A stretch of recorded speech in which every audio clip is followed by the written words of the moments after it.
Lo dijo en la primera hora. A inicios de semana y luego de la reunión que el domingo mantuvieron los presidentes de Ecuador y Colombia, comenté en este espacio mi preocupación sobre la decisión asumida por los gobiernos de los dos países, que es la reapertura del paso por el puente internacional de Rumichaca, fundamentalmente. O sea, tenemos dos pasos que son más utilizados, el del puente sobre el río San Miguel, que conecta Sucumbíos con el departamento de Putumayo, pero evidentemente el grueso del intercambio comercial e incluso del paso del ingreso y salida de viajeros está en Rumichaca, que conecta la provincia de Carchi con el departamento colombiano de Nariño. Y yo planteaba justamente este tema porque la pregunta del millón era: ¿se dialogó previamente con las autoridades de Carchi, con los sectores productivos, comerciales, económicos de la zona de frontera antes de tomar esta decisión? Sin duda hay que abrir la frontera, pero Carchi a lo largo de los últimos tiempos ha sido una provincia que ha enfrentado gravísimos problemas económicos fruto justamente de aquello. Hablemos con el prefecto Guillermo Herrera, que está con nosotros. Él es el prefecto provincial de Carchi, que nos atiende telemáticamente. ¿Cómo le va, prefecto? Bienvenido, buen día. Muy buenos días, Fabricio. Un saludo cordial. Gracias por la invitación. A usted por la gentileza de atendernos. A ver, pregunta directa a la vena. ¿Está o no preparada Carchi para la reapertura del puente internacional de Rumichaca? Respuesta directa: no está preparada. Y las razones: déjeme hacer un brevísimo análisis de lo que pasa en Colombia y pasa en Ecuador. En Colombia, el sector productivo, el sector comercial de Nariño pide, exige, presiona a su gobierno para que se aperture el puente de Rumichaca. El presidente de Colombia estratégicamente define acciones, viaja a Quito y luego de una reunión de 4 horas da el anuncio junto al presidente ecuatoriano de que el 1 de diciembre se abrirá la frontera entre los dos países. ¿Qué pasa en Ecuador?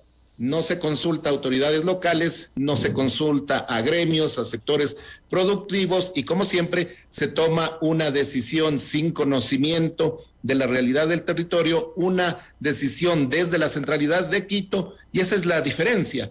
Colombia obtiene lo que quiere, presiona al gobierno ecuatoriano y el Estado no tiene una capacidad de propuesta, solamente reacciona frente a los intereses que tenga Colombia. ¿Cuál es el resultado? Colombia obtiene una apertura que va a beneficiar en diciembre a su sector comercial y productivo. En cambio, Ecuador, el gobierno ecuatoriano deja a su suerte y sin preparación al sector comercial, principalmente de la ciudad de Tulcán. Esa es la realidad. Pregunta a la vena, respuesta a la vena. Oiga, a ver, esta decisión, le pregunto, prefecto Herrera, tomada por los presidentes Lasso y Duque el último domingo, ¿ustedes tenían conocimiento, se imaginaban o tenían alguna información de que esto iba a ocurrir? No, absolutamente nada. Lo que nosotros habíamos pedido, porque estamos conscientes que el cierre no puede ser indefinido, habíamos pedido que se programe una apertura periódica, una apertura gradual, y habíamos sugerido que sea a partir del mes de enero del siguiente año.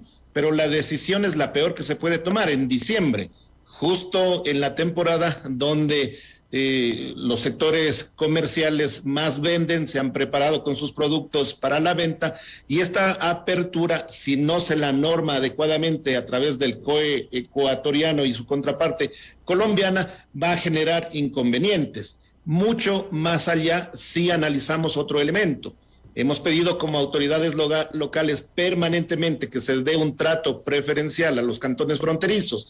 Uno de esos elementos había sido que se establezca un IVA diferenciado para los compradores nacionales y la devolución del impuesto al valor agregado para los compradores extranjeros, que no se puede, que es difícil, que hay complicaciones. En cambio, Colombia, el 19 de noviembre, junto al anuncio de apertura del puente de Rumichaca, el presidente establece, o los dirigentes de Colombia, los funcionarios, establecen un decreto mediante el cual habilitan la devolución del IVA a los compradores extranjeros.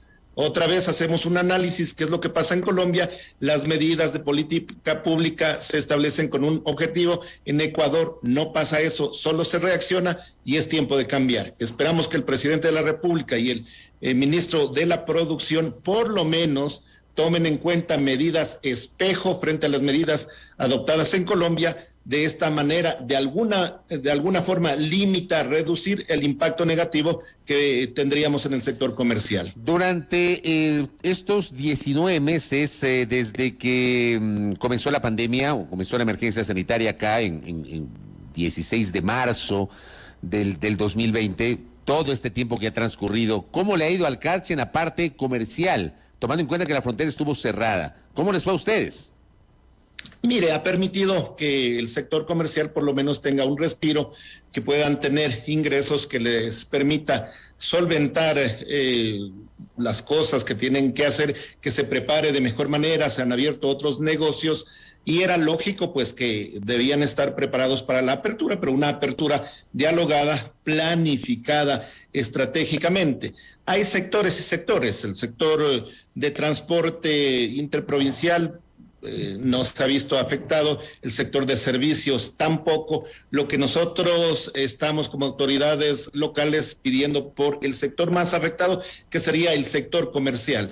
De allí otros sectores económicos también van a tener beneficios, van a tener otras oportunidades. Sin embargo, hay que velar por esas 2,000 familias del Cantón Tulcán que se dedican a actividades comerciales y actividades de servicios, y se lo puede hacer desde el Estado con un costo bajísimo. Nosotros hacíamos un cálculo, si se hace se implementa una política de IVA cero durante los fines de semana del mes de diciembre, y si durante el siguiente año se establece ciertas fechas para que el IVA sea cero en las compras que se realicen en Tulcán, eso tendría un costo no superior a unos $5 millones para el erario nacional, pero sin embargo dinamizaría no solamente la economía de los comerciantes carchenses, sino de los productores nacionales que traen sus productos para la venta en Tulcán. Es decir, estamos entregando posibilidades de acompañamiento, soluciones de parte del gobierno nacional, y aspiramos que las tome en cuenta, que esta apertura del puente que fue inconsulta, en cambio ahora sí sea acompañada de una serie de medidas que son viables, que no tienen gran costo para el Estado ecuatoriano, pero que impulsarían a los sectores económicos de frontera y del país. Acá hay un comentario de uno de nuestros internautas, le voy a leer tal cual. ¿Por qué las autoridades locales no se anticiparon a gestionar y a dialogar sobre esta situación si ya se venía hablando de la reapertura del puente hace meses atrás, prefecto Herrera? Mire, el pedido ha sido permanente, no solamente de las autoridades locales, sino también de las autoridades de gobierno en territorio, de los asambleístas, en fin.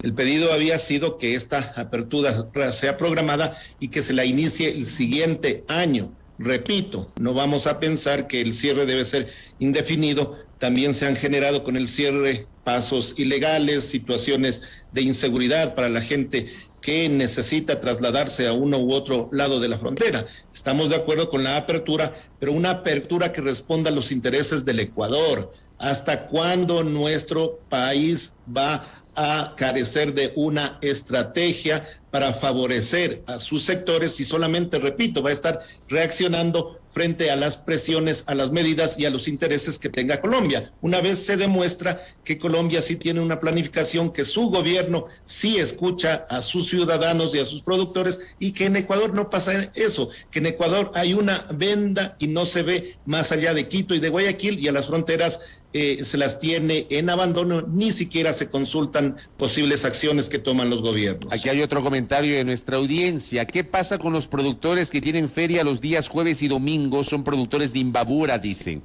¿Qué respuesta le da usted del mensaje que acabamos de recibir, prefecto? Sí, lo que le decía, Tulcán ha sido históricamente una vitrina de muchos productos, en este caso textiles, del resto del país. Las ferias de los jueves y de los domingos siguen tal cual. Con la apertura del puente las cosas van a seguir de igual manera. No hay afectación para esos comerciantes. La afectación que tenemos primero es para el sector comercial de Tulcán y segundo para la misma economía ecuatoriana, porque en el mes de diciembre se prevé que habrá, con la apertura del puente, si no se hace gradual, una gran cantidad de ecuatorianos que vayan al vecino país, y los dólares también de la economía ecuatoriana saldrán. Esa es la preocupación. Hay estrategias que se las puede definir como las que hemos estado mencionando, y lo que se requiere es poner un poco más de oídos y atención a las realidades locales, porque las medidas que se pueden implementar son sencillas, son de bajo costo, pero requieren de visión y voluntad política. Correcto, prefecto. Le quiero preguntar, antes de la pandemia, cuando el puente todavía estaba abierto, antes del 16 de marzo del 2020, ¿cómo estaban enfrentando ustedes la situación? Porque, digamos, ha habido unas complejidades, una depresión económica muy importante en la provincia de Carchi. ¿Cómo estaban enfrentando antes del 16 de marzo del 2020, prefecto?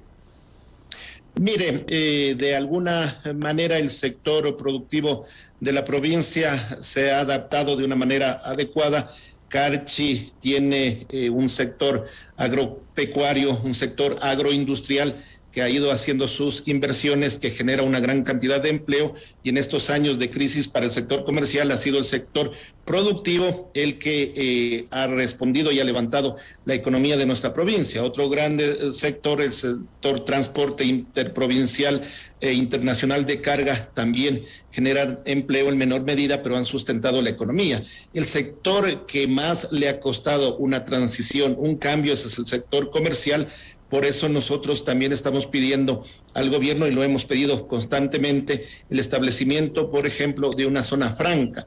Ya el presidente de la República hizo un anuncio en campaña que se establecería una zona franca en el Cantón Tulcán. Lo que estamos pidiendo, que esta es una medida de mediano plazo, que se instrumenten estas acciones. El sector comercial se había adaptado, los más fuertes habrían sobrevivido. En gobiernos anteriores se estableció un mecanismo de una canasta comercial fronteriza. Eso fue una tabla de salvación de alguna medida para este sector comercial, pero como le digo, hay ganadores y perdedores en una crisis. Hay sectores que han podido salir adelante, pero sí hay sectores que necesitan, que requieren no del apoyo local, sino de una política nacional, de una política gubernamental, y precisamente el más afectado es el sector comercial de Tulcán.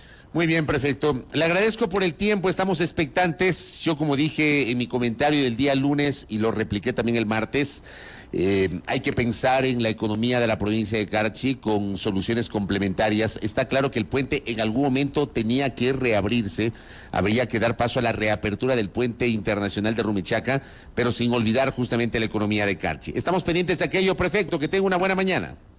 Le agradezco mucho, también estaremos en contacto si se generan nuevas noticias. Muy buenos días. Muy amable al prefecto de la provincia de Carchi, Guillermo Herrera. Con él estamos cerrando el espacio de noticias, aquí en A Primera Hora por Sonorama, la gran señal nacional.